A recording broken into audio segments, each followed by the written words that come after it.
Assalamualaikum warahmatullahi wabarakatuh. Puji dan syukur marilah kita panjatkan kehadirat Allah Subhanahu wa Ta'ala, karena berkat rahmat dan hidayahnya kita semua masih bisa diberi kesempatan melaksanakan perkuliahan daring pada mata kuliah perkembangan sistem pendidikan. Sholawat serta salam semoga senantiasa terlimpah curahkan pada Nabi besar Muhammad SAW, pada keluarganya, pada para sahabatnya, dan mudah-mudahan sampai pada kita selaku umatnya yang insya Allah taat pada ajarannya. Terima kasih pada Bapak Dr. Suyitno MPD yang telah memberikan kesempatan kepada saya memaparkan hasil kajian mengenai pola asuh anak di Kampung Naga.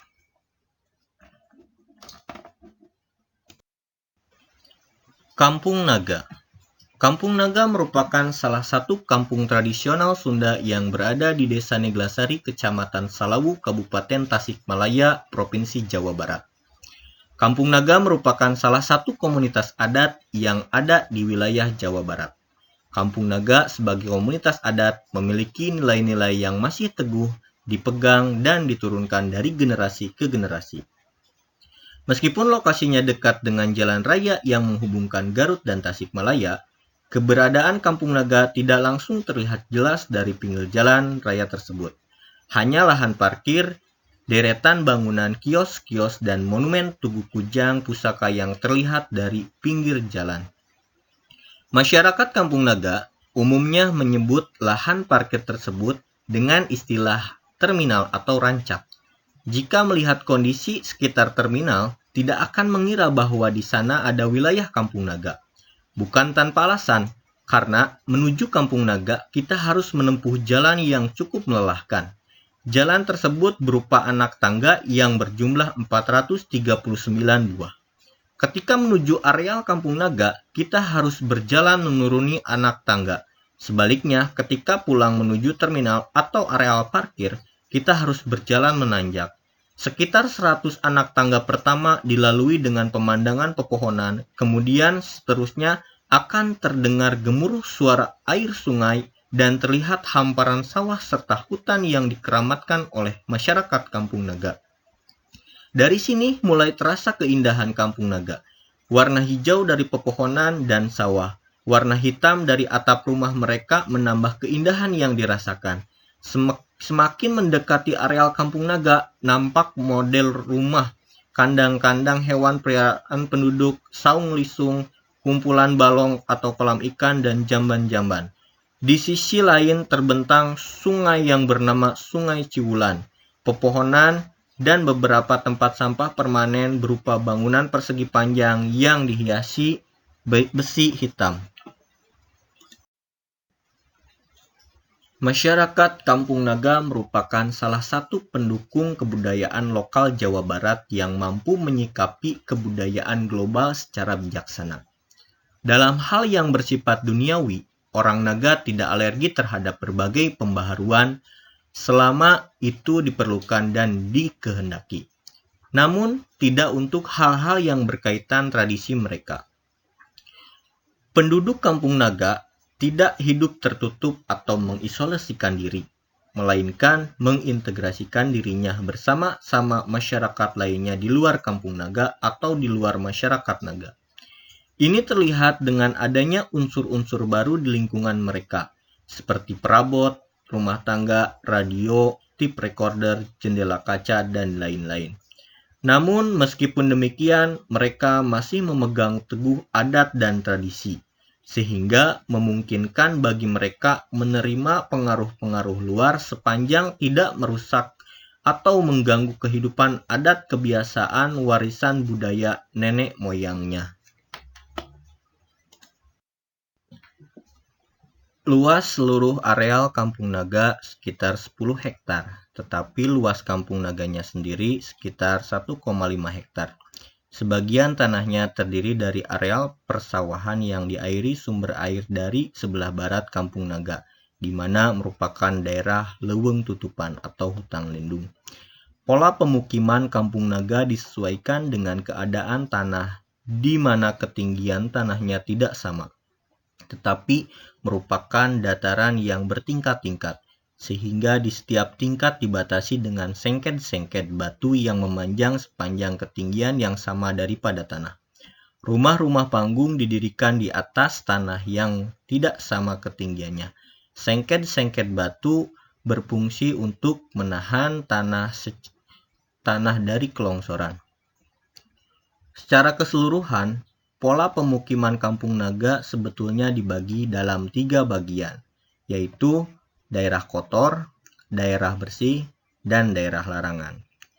Daerah kotor berada di permukaan tanah yang lebih rendah, yang letaknya bersebelahan dengan Sungai Ciwulan, yang sekaligus sebagai pembatas Kampung Naga.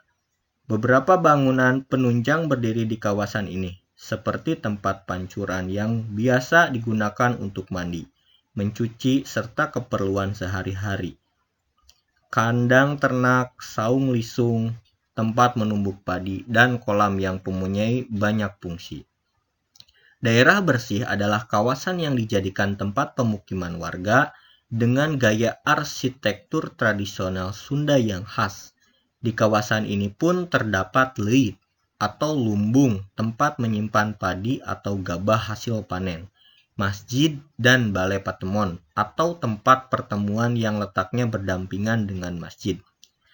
Dan terakhir adalah daerah larangan atau daerah suci. Kawasan ini tidak boleh dikunjungi oleh sembarangan orang dan harus selalu dijaga kelestariannya dari pengaruh-pengaruh luar serta diawasi secara bersama-sama. Kawasan suci ini merupakan bukit kecil yang berada di sebelah barat tempat pemukiman mereka. Bukit pertama merupakan hutan kecil yang ditumbuhi pohon-pohon tua yang dikenal dengan sebutan leuweung larangan, yaitu hutan larangan atau hutan yang penuh dengan pantangan. Kemudian makam penduduk masyarakat Kampung Naga yang letaknya berada lebih tinggi dari pemukiman penduduk. Selain leuweung larangan, di kawasan tersebut terdapat hutan tutupan, yaitu disebut hutan tutupan atau leuweung biuk, yang ditumbuhi berbagai jenis tanaman keras yang umurnya sudah puluhan bahkan ratusan tahun. Jumlah penduduk Kampung Naga mengalami pertumbuhan yang cukup pesat. Menurut catatan Kantor Pariwisata dan Kebudayaan Tasikmalaya, jumlah penduduk Kampung Naga adalah 326 jiwa, 104 kakak, yang terbagi 161 orang laki-laki dan 165 orang perempuan. Berbicara masalah pendidikan, memiliki kesamaan dengan komunitas lain, di mana pendidikan merupakan hal penting, namun kadang sulit untuk dicapai. Masyarakat Naga menganggap bahwa pendidikan itu penting, baik pendidikan formal keagamaan atau pesantren maupun pendidikan umum, SD, SLTP, SLTA, sampai perguruan tinggi. Masyarakat Kampung Naga memiliki 2 pimpinan masyarakat, yaitu pimpinan informal, kuncen, dan pimpinan formal, ketua RT. Tugas kuncen sebagai kepala adat Kampung Naga yang paling utama adalah menjaga dan mempertahankan tradisi yang diwariskan oleh leluhurnya. Ketua RT atau rukun tetangga dan RK atau rukun kampung setempat menangani urusan administrasi dan program. Nilai budaya yang sangat menonjol pada masyarakat Kampung Naga adalah sikap yang menjunjung tinggi rasa kebersamaan. Nilai gotong royong yang semata-mata didasarkan pada rasa senasib dan sepenanggungan ini bisa dilihat dalam aturan bermasyarakat di Kampung Naga. Masyarakat Kampung Naga sangat memelihara dan melaksanakan adat istiadat nenek moyangnya. Apabila tidak dilaksanakan, berarti durhaka kepada nenek moyang, yang seharusnya dihormati dan dijunjung tinggi. Orang Naga mengatakan sieun doraka, dan takut akan mendapat bencana, yang akibatnya tidak hanya akan dialami oleh pelaku sendiri, melainkan juga oleh anak cucu dan keturunannya. Pengertian pola asuh. Masyarakat Kampung Naga memberi definisi pola asuh adalah bagaimana cara merawat, mendidik, dan mengajarkan nilai-nilai tradisi kepada anak-anaknya. Hal ini sejalan dengan pemahaman teori tentang pola asuh, di mana pola asuh orang tua sangat erat hubungannya dengan kepribadian anak setelah anak menjadi dewasa. Pola asuh anak terkandung pula pola pendidikan, sopan santun, membentuk latihan-latihan, tanggung jawab, dan nilai-nilai budaya dalam keluarga maupun dalam masyarakat luas. Peranan keluarga, khususnya orang tua, sangat penting karena secara langsung ataupun secara tidak langsung, orang tua melalui tindakannya akan membentuk karakter anak. Faktor yang mempengaruhi pola asuh. Yang pertama, dari dalam keluarga ada latar belakang orang tua, usia orang tua, anak, wawasan orang tua, dan pendidikan orang tua. Sedangkan dari luar keluarga ada tradisi, kebudayaan, dan sosial ekonomi.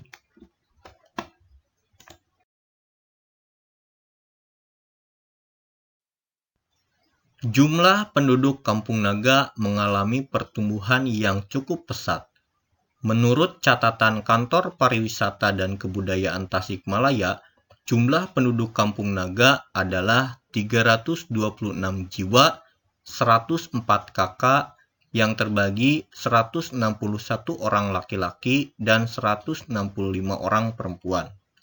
Berbicara masalah pendidikan, memiliki kesamaan dengan komunitas lain, di mana pendidikan merupakan hal penting, namun kadang sulit untuk dicapai. Masyarakat Naga menganggap bahwa pendidikan itu penting, baik pendidikan formal keagamaan atau pesantren maupun pendidikan umum, SD, SLTP, SLTA, sampai perguruan tinggi.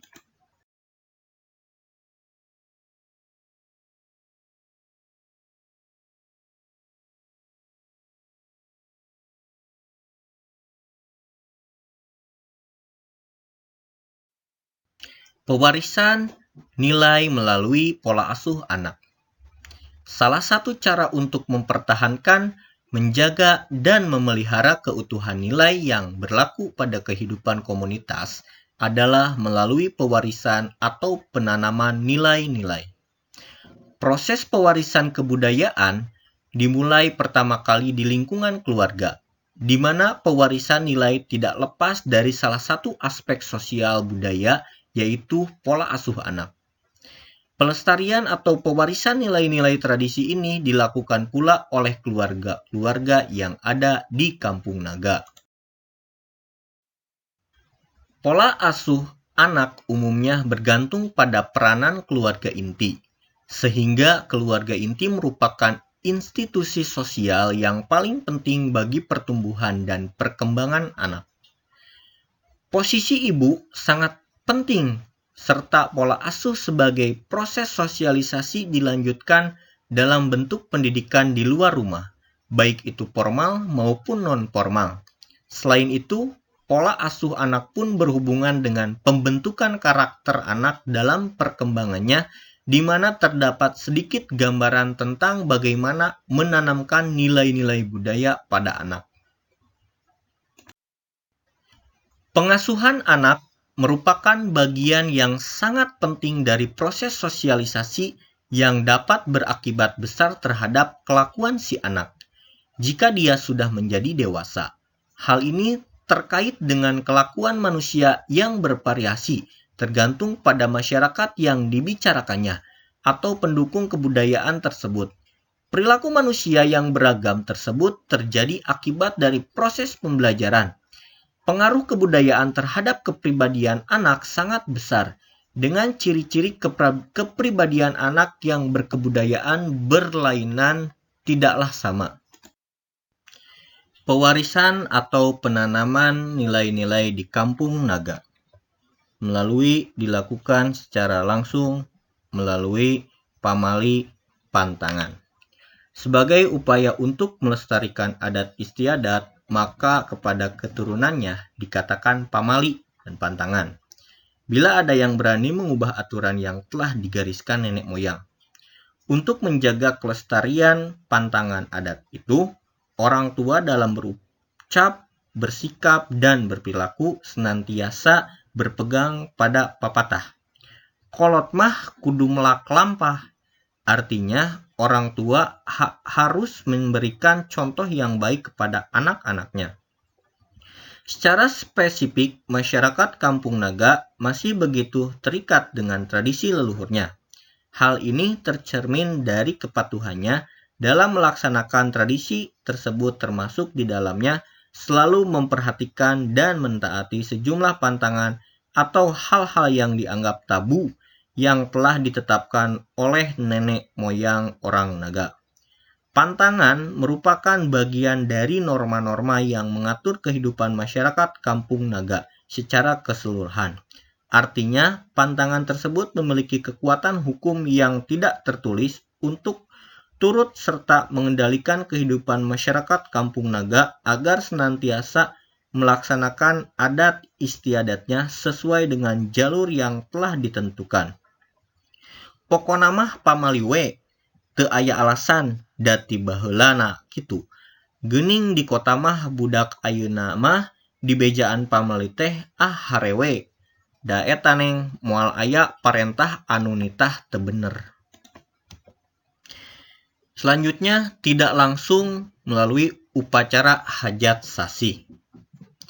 Ada suatu tradisi berupa ritual yang secara periodik dilakukan oleh masyarakat Kampung Naga. Nama ritual tersebut adalah hajat sasih. Pusat kegiatan seluruh rangkaian upacara hajat sasih adalah di masjid, makam leluhur, dan sungai Ciwulan. Pemakaian tempat-tempat upacara tersebut tidak pernah berubah dari dahulu hingga sekarang. Adapun alasan pemilihan tempat-tempat tersebut dapat dilihat dari fungsi tempat upacara itu sendiri, yakni masjid dipergunakan untuk sembahyang dan upacara berkah. Makam leluhur merupakan tempat untuk berziarah, dan sungai Ciwulan dipergunakan sebagai tempat membersihkan diri. Sistem penanaman nilai-nilai dan norma-norma merupakan bagian penting dari pola pengasuhan anak. Masyarakat Kampung Naga dengan mata pencaharian utamanya petani memiliki pola asuh berbeda dengan keluarga lainnya. Keluarga petani akan memperkenalkan dan mengajari anaknya tentang pertanian dan bercocok tanam. Keluarga pedagang akan memberi pengetahuan kepada anaknya bagaimana cara berdagang dan memilih barang dagangan. Sedangkan keluarga pemandu memberi pengetahuan kepada anaknya tentang bagaimana berinteraksi dengan orang, mendahulukan pendidikan serta pembelajaran bahasa selain bahasa Sunda. Pola pengasuhan anak. Keluarga petani bersifat otoriter. Pola asuh otoriter adalah pola asuh yang bersifat paksaan dan memiliki batasan-batasan terhadap anak. Anak seusia sekolah dasar sudah diajarkan hal-hal terkait dengan dirinya, seperti mandi sendiri tanpa bantuan orang lain, cara berpakaian yang rapi dan sopan, bertutur sapa, dan berbicara sopan kepada orang yang lebih tua dari dirinya. Ibunya sangat marah jika anaknya mengeluarkan kata-kata yang tidak sopan dan mengejek orang lain dan mencubitnya. Sedangkan keluarga non-petani bersifat demokratis. Pola asuh semacam ini memberikan kesempatan kepada anak untuk berbicara atau mengutarakan pendapat. Pola asuh anak ini membuka peluang komunikasi dua arah antara orang tua dan anak. Pola asuh ini bisa terlihat dalam penanaman nilai disiplin pada keluarga non-petani. Penerapan nilai disiplin merupakan hal penting bagi keluarga non-petani, karena anak-anaknya yang sering berinteraksi dengan dunia luar, mengharuskan mereka sedikit ketat dalam nilai disiplin. Apalagi mereka merupakan generasi dari komunitas adat yang memegang teguh prinsip-prinsip atau nilai-nilai tradisi. Bagi keluarga petani, anak laki-laki lebih bernilai dibanding anak perempuan. Hal ini berhubungan dengan proses penanaman nilai-nilai dan berkelanjutan mata pencaharian orang tuanya, yaitu bertani. Pada umumnya, anak-anak pada keluarga petani selalu dilibatkan untuk pekerjaan di sawah. Hal itu dilakukan dalam keluarga petani untuk mengajari anak-anak secara langsung. Peran anak-anak dalam pekerjaan di sawah bukanlah semata-mata untuk memanfaatkan tenaganya saja, melainkan sebagai pembelajaran bagi anak secara praktik langsung agar mereka lebih cepat mengerti bagaimana cara bercocok tanam. Hal ini dilakukan sebagai modal awal untuk bertahan hidup bagi anak-anak mereka kelak. Penanaman nilai-nilai menjadi bagian dari pendidikan non-formal ini bertujuan agar nilai-nilai lama yang menjadi pedoman bertingkah laku dan bermasyarakat orang tua dahulu dijadikan pedoman pula oleh anak-anaknya sebagai generasi penerus orang tua. Adapun pola sosialisasi yang berlaku pada masyarakat Kampung Naga lebih didominasi oleh aspek agama dan adat istiadat masyarakat setempat. Nilai-nilai yang disosialisasikan tersebut mencakup sikap, perilaku, dan ucapan yang baik menurut ukuran agama dan adat istiadat setempat. Tergambarkan pada kehidupan sehari-hari masyarakat Naga, pola sosialisasi pada masyarakat Kampung Naga berkaitan dengan adat istiadat, kekerabatan, dan kedisiplinan. Penanaman disiplin merupakan salah satu bagian dari proses sosialisasi dan proses enkulturasi. Di dalam keluarga, proses penanaman disiplin ini perlu diberikan kepada anak-anak untuk bekal si anak kelak. Proses penanaman disiplin merupakan proses pembelajaran bagi si anak. Penanaman nilai atau sosialisasi kedisiplinan dalam sebuah keluarga berlangsung secara bertahap, yang dapat dilakukan dengan pembiasaan. Bagi masyarakat Kampung Naga, orang tua merupakan suri tauladan untuk anak-anaknya, sehingga orang tua harus menjadi contoh. Tidak banyak berkata melainkan tingkah laku yang baik, sehingga ditiru oleh anaknya. Penanaman nilai disiplin. Yang pertama, penanaman nilai disiplin salah satunya adalah pada cara makan.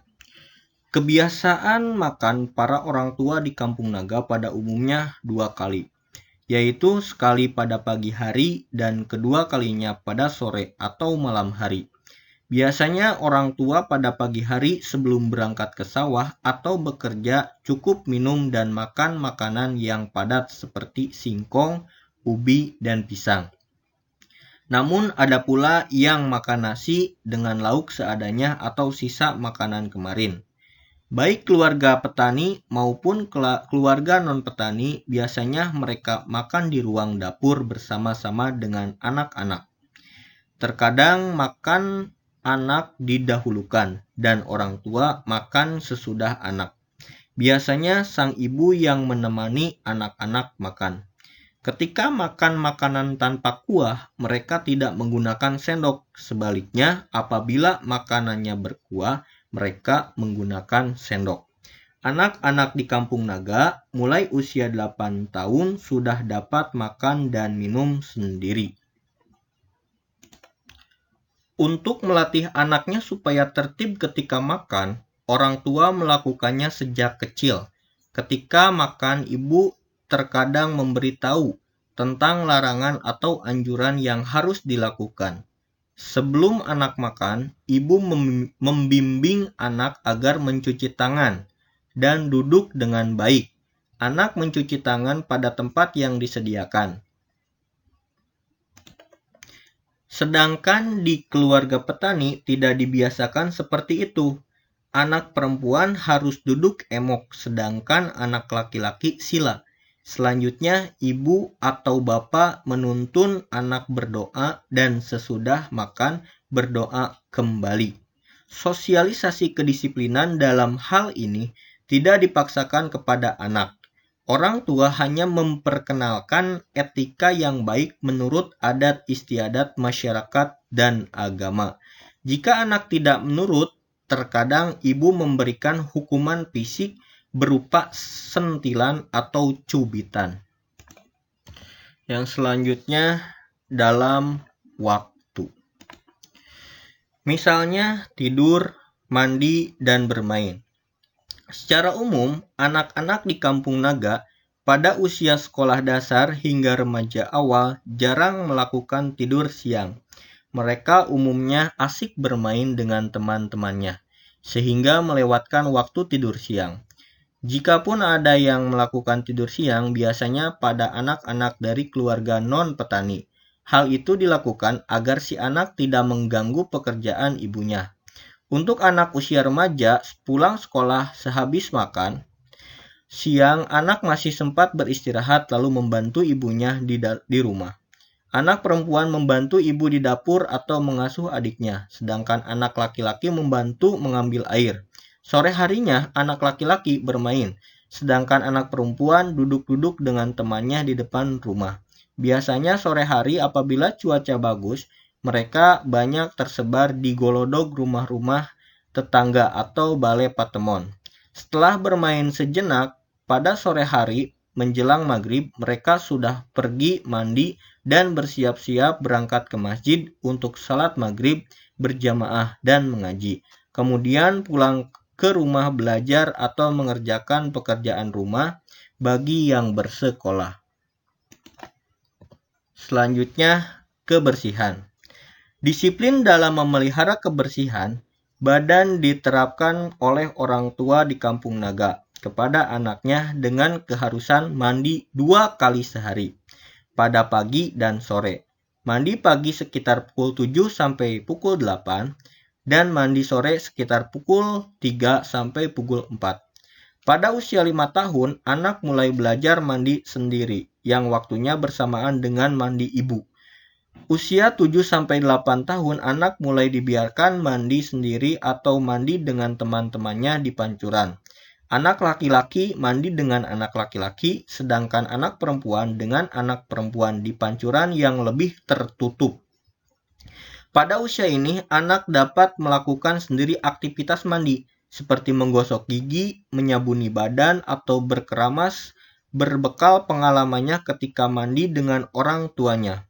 Jadwal mandi anak-anak, terutama anak laki-laki, biasanya tidak tentu 3 kali sehari, tetapi bisa lebih. Hal ini disebabkan kebiasaan mereka bermain di sungai atau kolam, sehingga baju dan badannya cepat kotor. Orang tua yang memiliki anak dalam masa balik, ia menerapkan nilai-nilai keislaman pada anaknya. Misalnya, anak perempuan yang baru menstruasi sesudah bersih harus bersuci dengan melakukan mandi dan keramas sambil berdoa. Perihal memelihara kebersihan ini dianjurkan kepada anak tanpa paksaan, baik oleh orang tua di rumah maupun guru di sekolah. Dalam keluarga inti, anak yang sudah beranjak besar sudah diberi tanggung jawab dalam hal membantu orang tua di rumah, seperti menyapu dan merapikan kamar. Untuk melakukan pekerjaan tersebut, orang tua terutama ibu menyuruh anak perempuannya, sedangkan anak laki-laki mengerjakan yang lain seperti mengambil air atau mencari kayu bakar. Pewarisan nilai-nilai agama dan adat istiadat tersebut berlangsung sejak anak sudah dapat berkomunikasi. Masyarakat Kampung Naga merupakan komunitas adat yang menjalankan praktik ritual adat dalam kehidupannya. Dalam kesehariannya, masyarakat menjalankan ibadah wajib, yaitu sholat 5 waktu, baik di rumah maupun di masjid. Masjid selain sebagai tempat salat dan mengaji juga digunakan sebagai tempat penyelenggaraan peringatan hari atau bulan yang dimuliakan oleh umat Islam, seperti Maulidan. Orang tua menerapkan disiplin beribadah kepada anak dengan memberi contoh atau dengan cara tidak langsung. Orang tua secara konsisten melaksanakan salat 5 waktu, baik di rumah maupun di masjid. Menurut penuturan penduduk Kampung Naga dan punduh adat pada bulan Ramadan, mereka melaksanakan tarawih dan tadarusan. Biasanya masjid lebih penuh dibandingkan hari-hari biasanya. Itu merupakan penanaman disiplin dalam ibadah. Selanjutnya, penanaman disiplin dalam bermain. Bermain merupakan suatu kegiatan yang bersifat rekreatif. Namun demikian, di dalam suatu permainan ada kalanya terdapat unsur-unsur sportivitas dan kompetitif yang dapat mendidik anak pada kejujuran. Permainan anak-anak di Kampung Naga tidak berbeda dengan permainan tradisional anak-anak Sunda di wilayah lain. Apabila di kota banyak unsur baru yang memperkaya permainan setempat, maka permainan anak-anak di sini relatif tidak banyak pengaruhnya. Permainan yang termasuk baru di Kampung Naga diantaranya permainan kartu bergambar dan bulu tangkis. Selebihnya masih banyak permainan tradisional.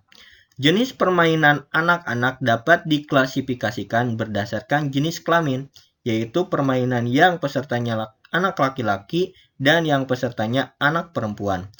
Permainan anak laki-laki diantaranya bermain layang-layang atau mobil-mobilan. Adapun permainan anak perempuan diantaranya bermain karet dan bermain boneka. Seperti halnya di tempat-tempat lainnya, permainan anak-anak di Kampung Naga berubah-ubah sesuai musimnya. Oleh karena itu, permainan anak di Kampung Naga hampir tidak ada perbedaannya dengan permainan tradisional anak-anak di pelosok Jawa Barat. Kampung Naga dengan alamnya yang asri menjadikan anak-anak kreatif menciptakan permainan secara spontan. Namun demikian, pengetahuan mereka dalam menciptakan berbagai permainan merupakan bagian dari proses pentransferan pengalaman orang tua kepada anaknya dalam hal bermain. Anak-anak di Kampung Naga yang bersekolah biasanya melakukan aktivitas bermain sepulang dari sekolah. Mereka diharuskan mengganti pakaiannya jika ingin bermain. Waktu bermain pun dibatasi sampai sore hari. Jika anak tidak menurut anjuran atau perintah sang ibu, maka anak tidak diberikan izin untuk bermain. Alhamdulillahirabbil alamin. Demikianlah pemaparan mengenai pola asuh anak di Kampung Naga. Saya pernah ke Kampung Naga, namun di sana saya tidak mendapatkan informasi yang begitu mendetail mengenai Kampung Naga, dikarenakan pada saat itu terdapat suatu larangan untuk menceritakan lebih mendetail tentang Kampung Naga, karena di sana ada pantangannya. Jadi kami ke sana itu jadinya hanya sekedar berekreasi atau mencari tahu secara sedikit tentang Kampung Naga tersebut.